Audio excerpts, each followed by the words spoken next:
Once you've completed the initial project setup following the assets guide, creating a new multiplayer scene is incredibly fast.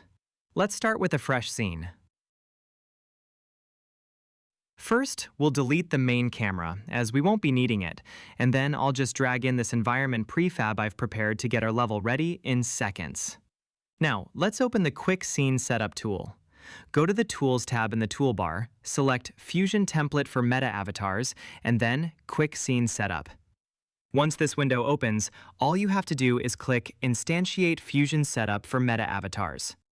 This immediately adds the core setup prefab, which handles everything: Photon connectivity, Meta Avatars, locomotion, and player interactions.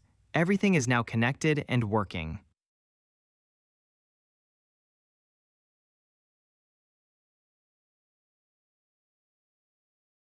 However, as you can see, the teleport laser doesn't know what to hit yet. Let's fix that. Simply drag your floor objects into the Teleportable Surfaces section and hit Apply. The tool instantly configures the necessary components for you.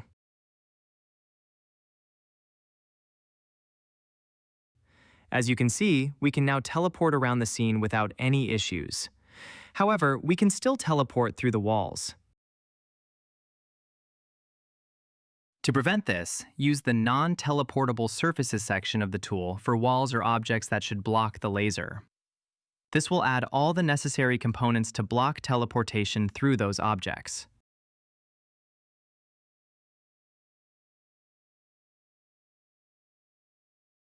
And that's it. In just a few clicks, your scene is fully interactive and multiplayer ready.